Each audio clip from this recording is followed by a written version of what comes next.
Friends, Radhe Radhe. कैसे हैं आप सब? आशा करती हूँ आप सब बहुत ही अच्छे होंगे।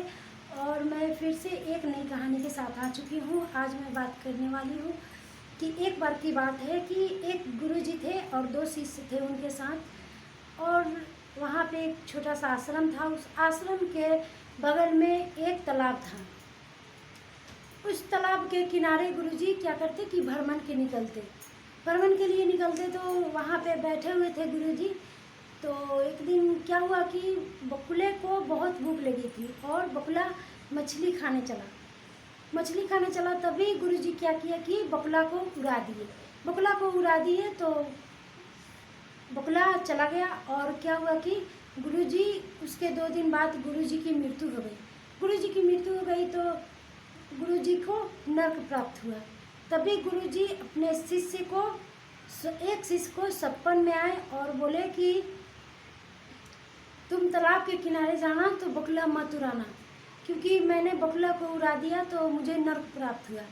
फिर क्या हुआ कि दूसरे शिष्य उसी तरह तीसरे दिन आए और तालाब के किनारे बैठे। तभी फिर से एक बकुला मछली को खाने आया। तो वो शिष्य को अपने गुरुजी की बात याद आ गई और वो बकुला नहीं उड़ाया। फिर क्या हुआ कि उस शिष्य की कुछ दिन बाद मृत्यु हो जाने के बाद फिर उसको भी नरक प्राप्त हुआ। तब भी क्या हुआ कि एक जो दूसरा शिष्य था, वो क्या हुआ कि उसके स्वप्न में गुरुजी बोले कि बकुला नहीं उड़ाना। और दूसरा जो उसका गुरु भाई था वो बोला कि बकुला उड़ा देना। फिर क्या हुआ कि ये जो एक शिष्य बचा था वो भ्रमण के लिए निकला तालाब के किनारे और बैठा। तब भी बकुला आया और मछली खाने की कोशिश की। तो देखा कि बकुला मछली को खाने की कोशिश कर रहा है, इसको उड़ा दे या छोड़ दे। गुरु भाई ने बोला कि बकुला को उड़ा देना और गुरुजी ने बोले कि बकुला को मत उड़ाना। फिर क्या हुआ कि वो ईश्वर को याद किया, परमात्मा को याद किया और बोला कि हे प्रभु, आपकी लीला आप ही जानो।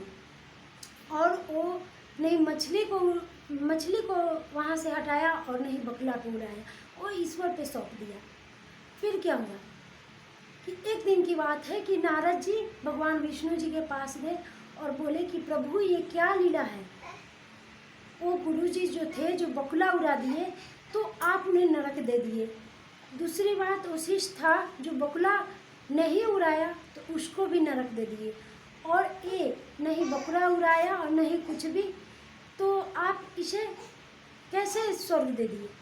विष्णु भगवान बोले कि देखो, वो गुरुजी थे जो बकुला बहुत भूखा तड़प रहा था और वो तड़प रहा था। तभी गुरुजी आए और बकुला को उड़ा दिए। बकुला भूखा तड़प कर मर गया। और दूसरे दिन जब शिष्य की बारी आई तो शिष्य बोला शिष्य बकुला को नहीं उड़ाया और बोला कि खाने देते हैं। गुरुजी बोले हैं कि बकुला को। और तीसरा जो शिष्य था वो नहीं गुरुजी की बात माना और नहीं शिष्य की बात माना, गुरु भाई की बात माना और वो ईश्वर पे परमात्मा पे मगर हम पे छोड़ दिया।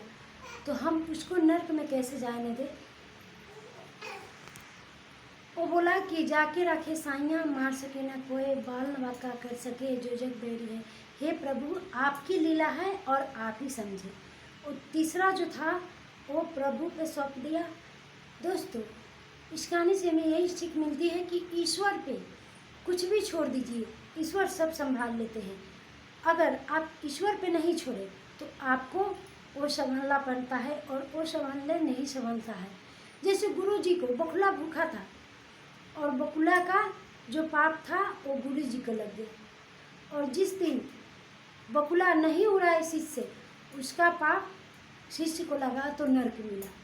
उसी तरह हमारी प्रभु हैं जो हर जीव जंतु हर चीज़ में बसा हुआ है।